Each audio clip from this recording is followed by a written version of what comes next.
Another one bites the dust. Another one bites the dust. And another one gone, and another one gone. Another one bites the dust. Hey, hey, gonna get you too. Another one bites the dust.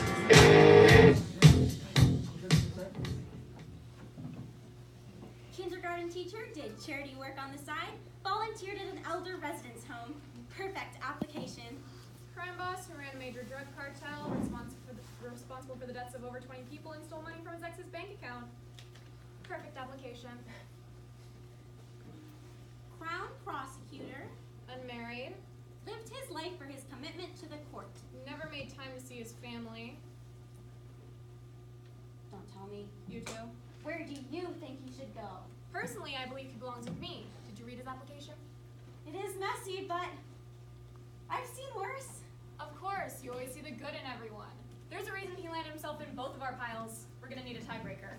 Agreed. Let's bring her in. Aw, how cute. We agree on something for once.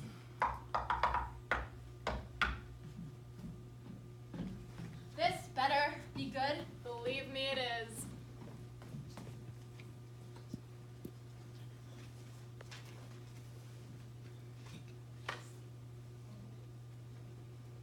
Well, what do you think?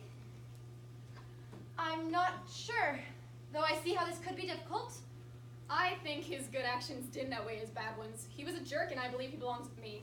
Well, I think he had good reasons for his actions and should be with me. That's enough. Let's bring him in and make the decision in person.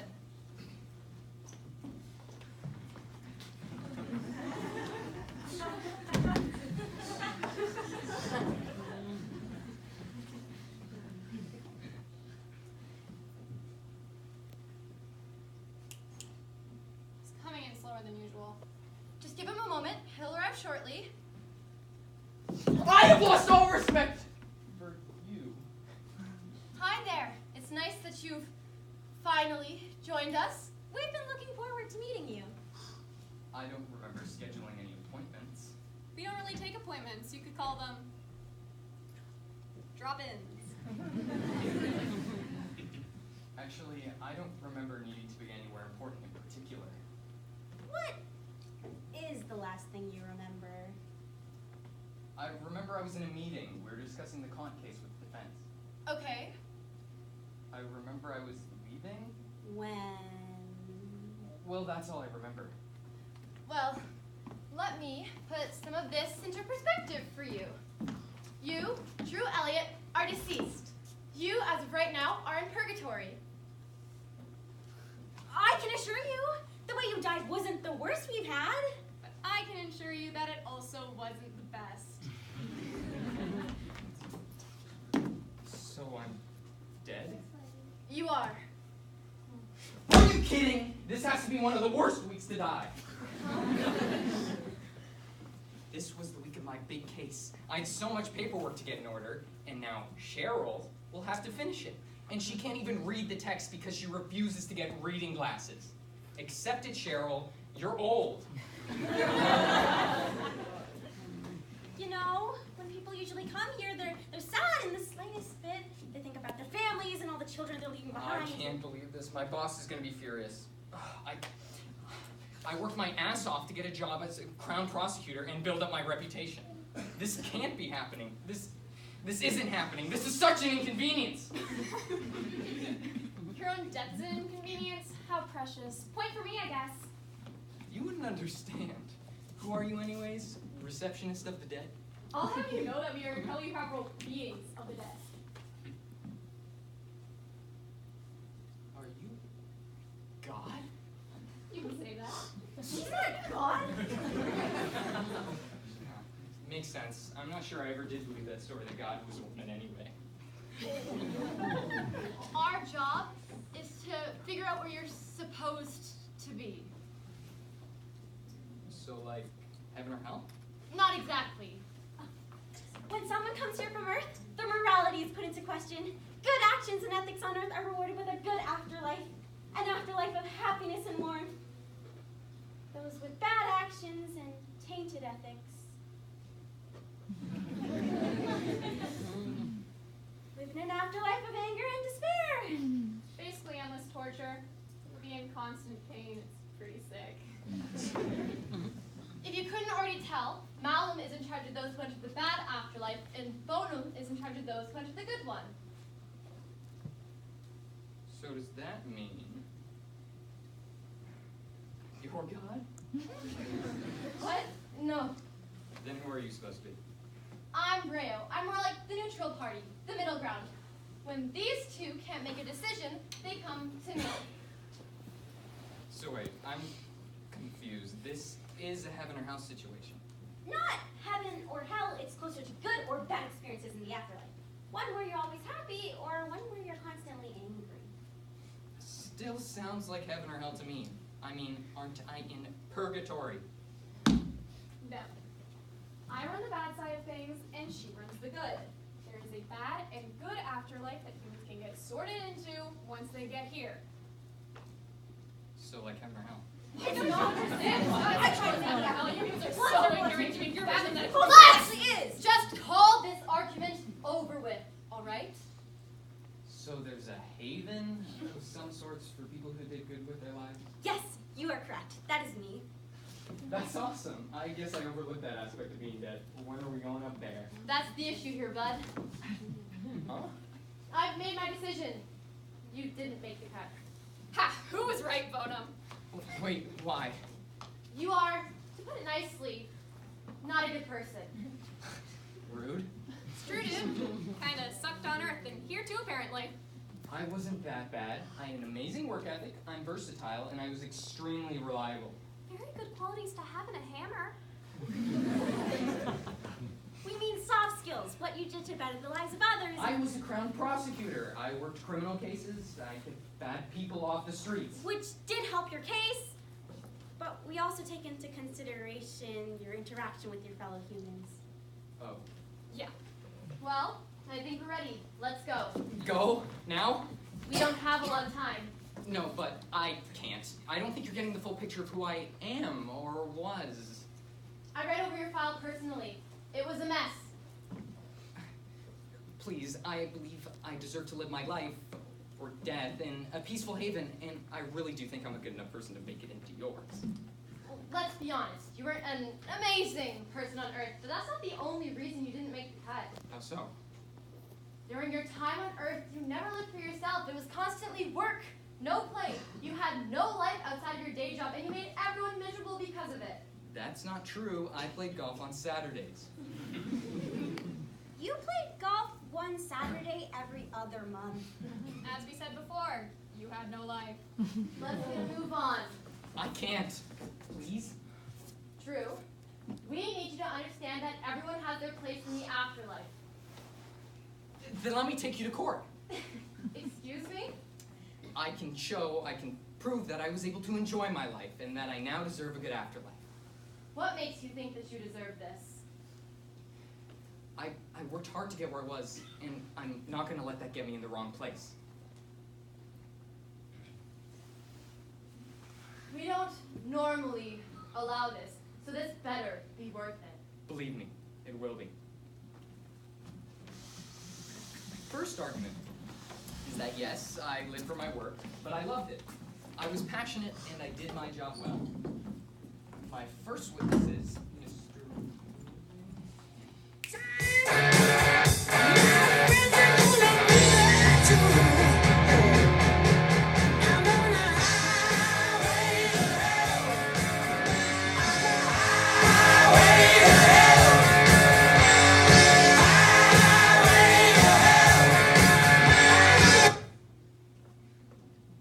Hello? Well, that doesn't work well for me now, does it? You have to understand I have a busy schedule.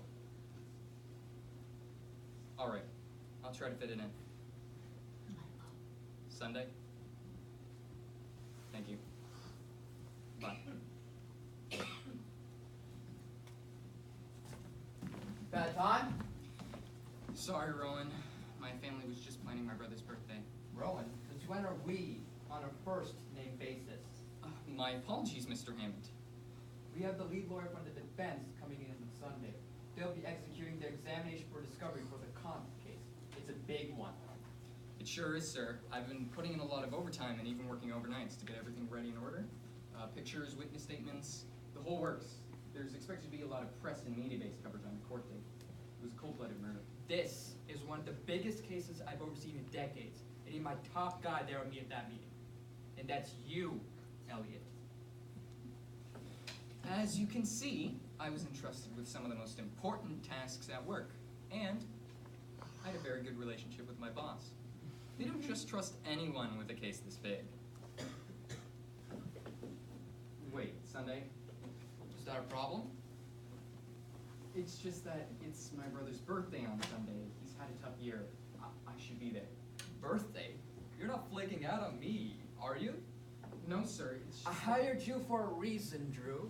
I have a number of wonderful and qualified others that can do exactly what you do. Maybe even better. But I chose you, and you can be replaced. So, let me ask you that question again. Is that a problem? This was a bad example. But you made a choice.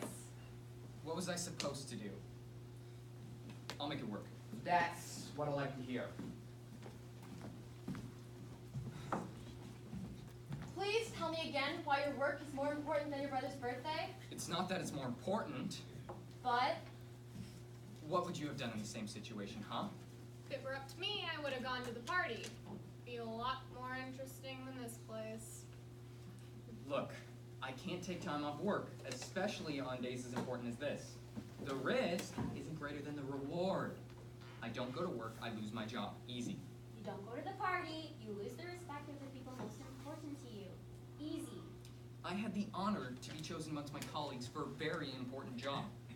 And when I have a goal in mind, I work it to the bone. my first argument. You constantly prioritize work before family life. This demonstrates a consistent pattern that you take what you have for granted, having no consideration for those most important to you. I argue my commitment to justice is equally as important. And I argue the ability to balance both work and personal life. Look, it's not like I would have had fun at the party, nor would it have been any more productive. I enjoy my work. See, look, paperwork. So fun.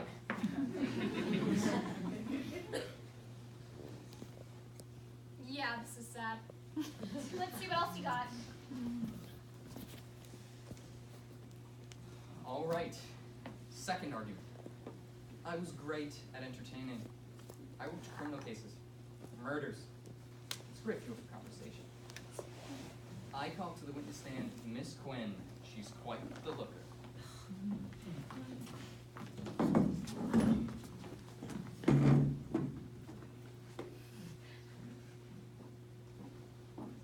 If I remember correctly, you prefer white. Correct. Thanks, Quinn. So, how've things been? Incredibly stressful. I can see. Con case has been kicking me in the behind. Can imagine it's been all over the news. As you can see, she's completely entranced by my confident nature and the details of the case. It's as though she has a front row seat in the courthouse. And who doesn't love that? I've been working a lot of overnights. I haven't got much sleep in the past 2 weeks or so. That would explain why you kept canceling? I'm really sorry about that, by the way. It's okay, Drew. I understand. Even though it's the 7th time you've said that. Believe me, I have a really good reason. My boss is watching me like a hawk. I have to get everything ready for a meeting. Does he really think this date is going well? That she obviously cares about what he has to say. Does he know his date can talk too? By the looks of it, I don't think he realizes that. I don't think he perceives it the same way that we do. Stop! Again, another bad example. Oh, please. What's wrong? I knew I shouldn't have come tonight expecting that I would get to talk at all. But this thing where I sit and listen to you go on and on about your work and your stupid boss is getting a little old. You don't find court cases interesting? I just don't think I find you all that interesting. Come on, Quinn. Is this really how you want to end a 2-month relationship? In these 2 months, we've gone out 4 times, including tonight. Every time we go out, you never take the time to talk about me or what I have going on in my life. You're the most selfish man I have ever met. I wouldn't even be surprised if you didn't know what my day job is.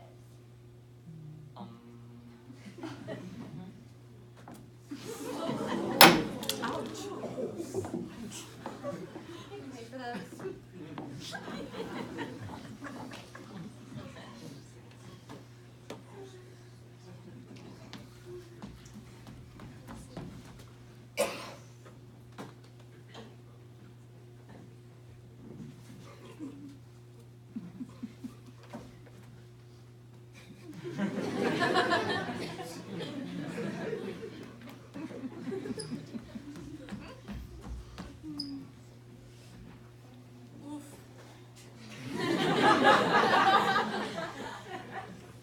Yeah, just watching that made me uncomfortable. A bit cliched if you ask me. Straight out of a Hallmark movie. Come on! Wine stains. I really liked her. Then why didn't you ever let her talk? I thought she liked hearing about my job. I work murders. Regular people find that interesting. Reality is, you look like you couldn't care at all about anything she would have had to say. If you even had the decency to ask. Well, it's not like it's my fault. Or maybe it is. But don't I deserve to have someone I'm romantically involved with that wants to hear about my life? Shouldn't someone else deserve to have someone they're romantically involved with who wants to hear about their life? Oh. And you're on a date, too. My second argument.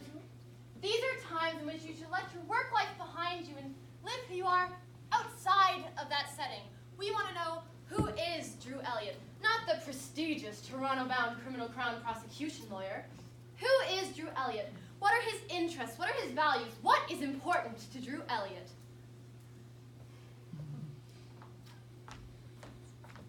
I think you broke him. Or maybe I fixed him. What is important to Drew Elliott? Drew Elliott. I vote you broke him. Elliott? Fourth argument. Sorry, third. I was able to recognize when I had to prioritize some things over others, no matter the situation. I know what's important. I called to the witness stand once again, Where are we at? Mr. Rowan Hammond. I've interviewed the remainder of my witnesses, plus the children of Mr. Kant. They're surprisingly kind, considering their father was an unrelenting sociopath. Decent work, Elliot. I'm proud. There is, however, a slight issue. Oh? There are rumors that Mr. Kant was threatening the lawyers on his defense, and they backed out of the case. They're getting someone different to defend him. I heard it's a woman. Couldn't get her name, but it works in our favor, as this is way too big of a case to learn completely in 2 days. We'll get a chance to meet her before we get to court at our meeting on Sunday. Perfect. I'll have everything ready and organized. The only thing left is to type up the court statements. I already told my brother I wasn't coming to his party. Hold on. You still haven't typed up the statements? No, sir. I was going to yesterday, but I was interviewing the Kants. Are you so incompetent that you think you can type up full, detailed statements in 2 days? I'm very confident in my abilities to write detailed reports, sir. I had originally asked for those statements to be on my desk by today, and now I'm hearing that you haven't even started! You have to understand, sir, this is my first big case. I've been doing most You of the... know, Mr. Elliott, I have a pet peeve of people who sign up and train for a job, then complain when they can't do it properly. I have power in this place, authority, and if you can't learn to do the job you signed up and trained for, then I'm going to personally ensure that you won't be able to work in the GTA again. And if I'm feeling really good, I can report you to corporate and personally ensure you lose your license. so that you can no longer work in all of Canada again. Doesn't sound so good, does it? No, sir. That's right. Now I don't want to hear any more excuses coming from you again, all right? You'll have those statements ready along with everything else for the defense on Sunday. And you'll be 100% prepared. Got it? Yes, sir.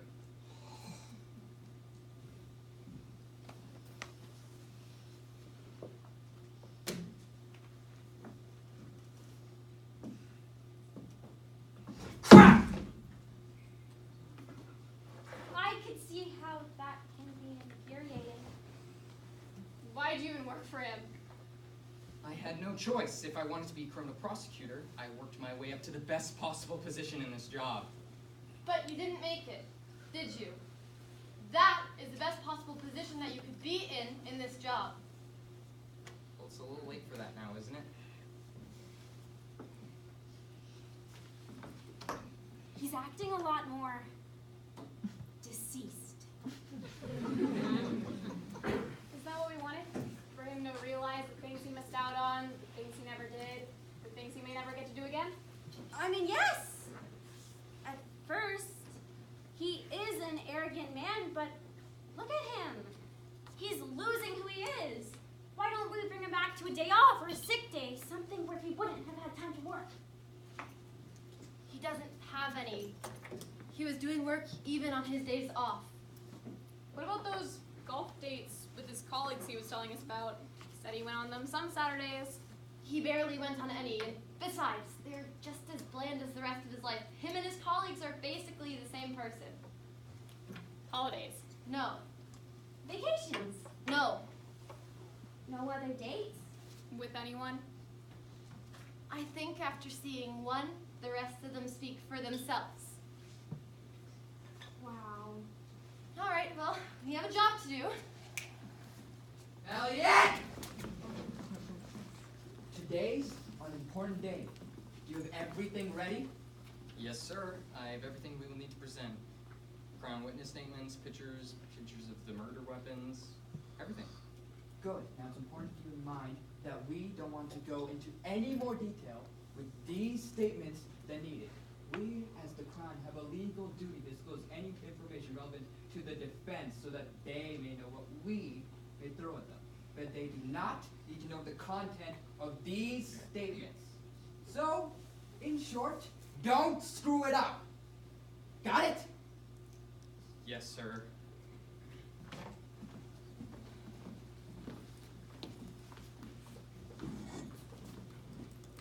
Hey, do you have any popcorn?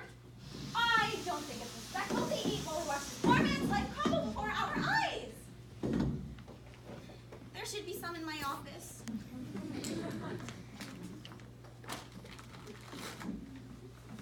I love being a masculinity of the dead.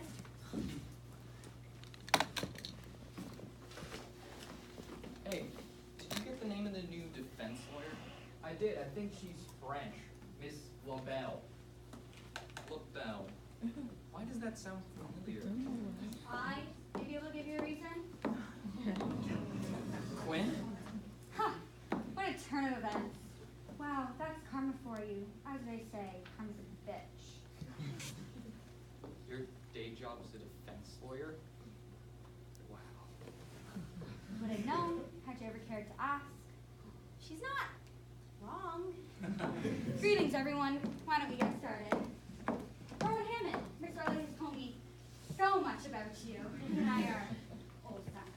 Oh, you two know each other? Yes, we go back. We were on a date just last week.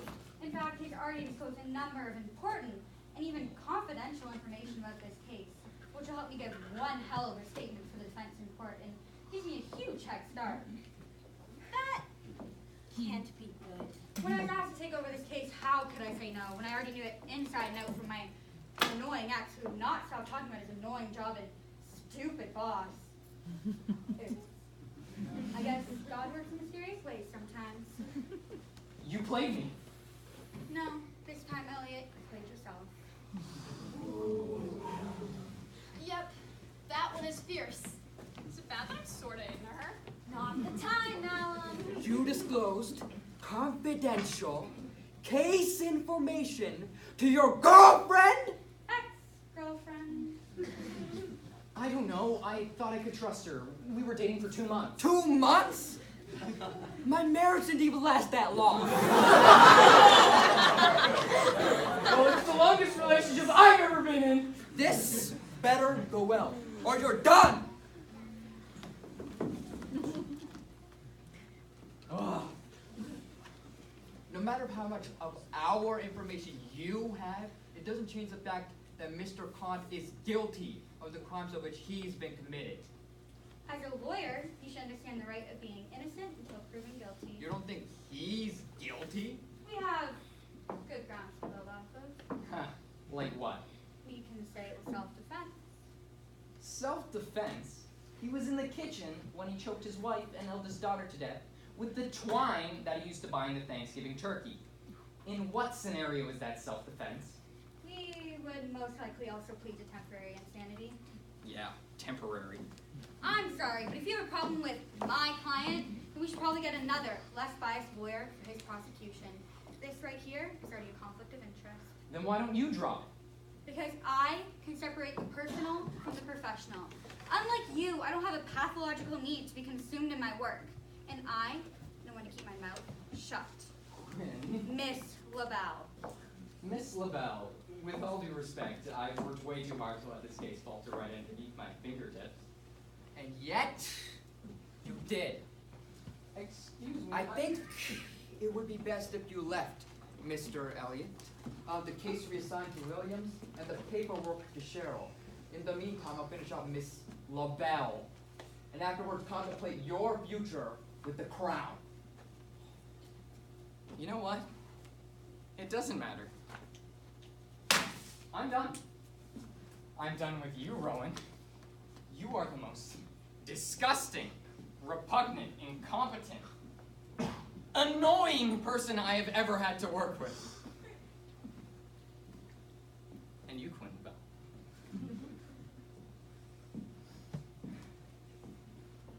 I have lost.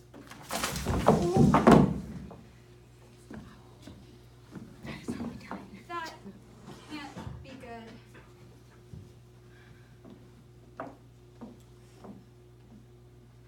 There's no pulse. Go call 911.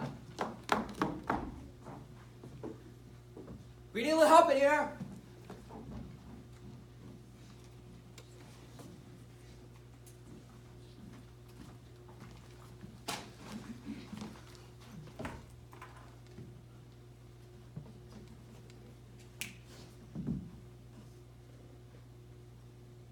That's how I died. That's how you died. That's how I died. Wow. Do you need a minute? No, I need to make my concluding statement.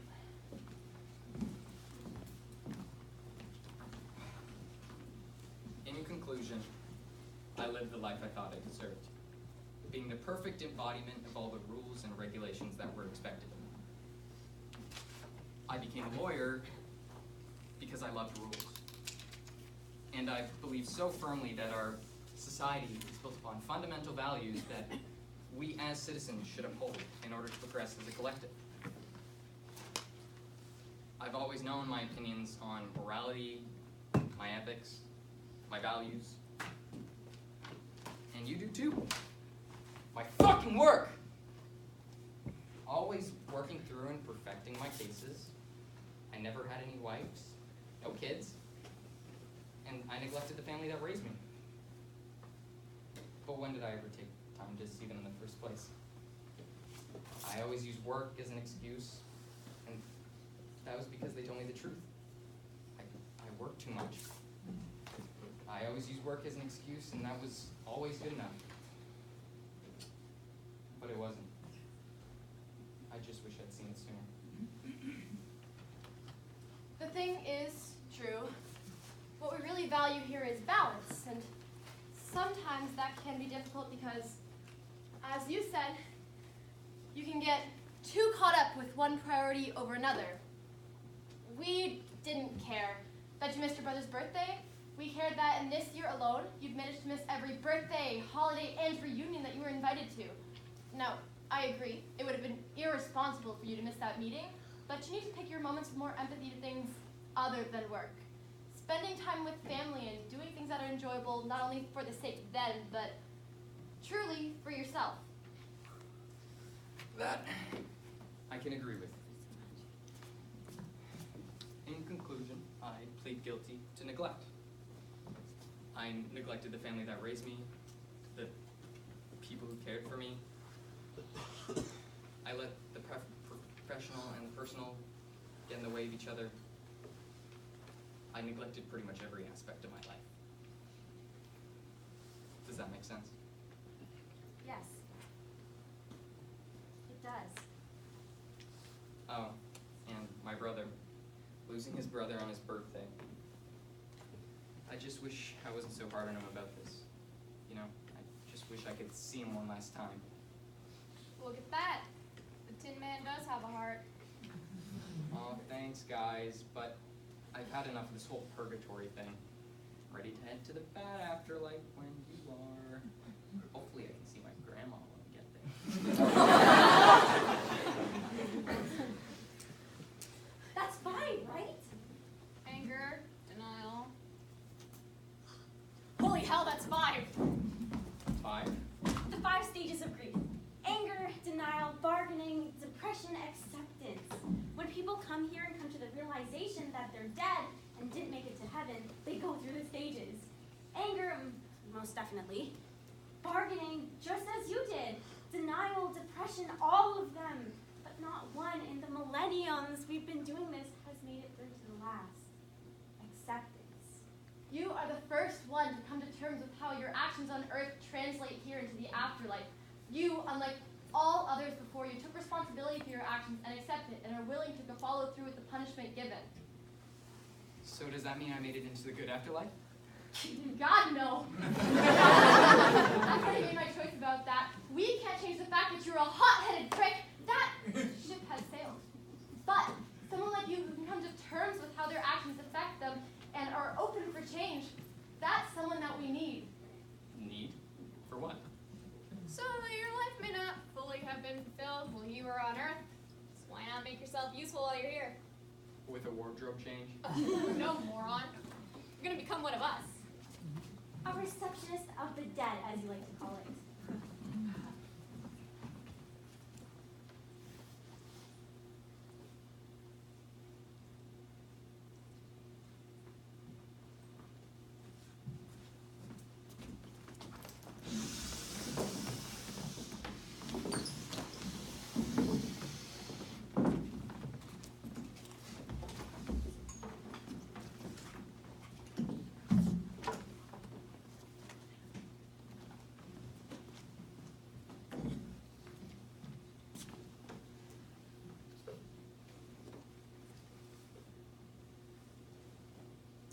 Like this before they get here.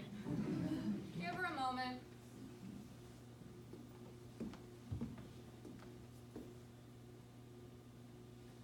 I'm sure she'll be here any moment.